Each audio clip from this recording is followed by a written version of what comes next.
தமிழ் தேசிய கூட்டமைப்பின் பொதுக்கூட்டம் ஒன்று திருகோணமலையில் நேற்றிரவு இடம்பெற்றது. முஸ்லிம் காங்கிரஸ் வேட்பாளர்கள் யானை சின்னத்தில் கேட்கின்றார்கள். அவரே யானை சின்னத்தில் கேட்க வேண்டும் என்று நான் கேட்க விரும்புகின்றேன். அவர்களாலே மர சின்னத்தில் கேட்க முடியாது.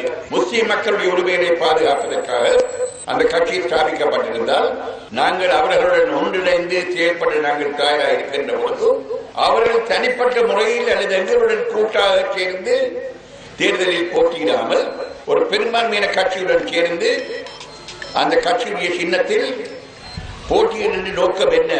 அது மக்களுடைய உரிமைகளை பாதுகாப்பதற்கா அல்லது தங்களுடைய சுயநலத்துக்காகவா என்ற கேள்வியை உங்கள் மத்தியில் கேட்க வேண்டியது எனது கடமை என்று நான் கருதுகின்றேன். எமது மக்களுக்கு சுயாட்சி வழங்கப்பட வேண்டும்.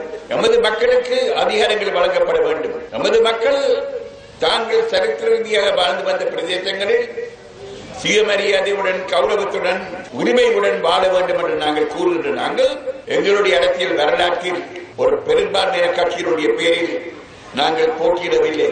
நாங்கள் சொந்த சின்னத்தில் போட்டியிடுகிறோம். நாங்கள் தற்போதைய முஸ்லிம் தலைவருடன் சேர்ந்து செயல்படுவதற்கு எப்பொழுதும் நாங்கள் தயாராக இருந்திருக்கின்றோம். ஆனால் அவர்கள் அதை ஏற்றுக்கொள்ளவில்லை. ஏன் ஏற்றுக்கொள்ளவில்லை? அவர்கள் பெரும்பான்மை கட்சிகளுடன் சேர்ந்து பதவிகளை ஏற்று அந்த கட்சிகளுக்கு ஆதரவாக இருக்க விரும்பினார்கள்.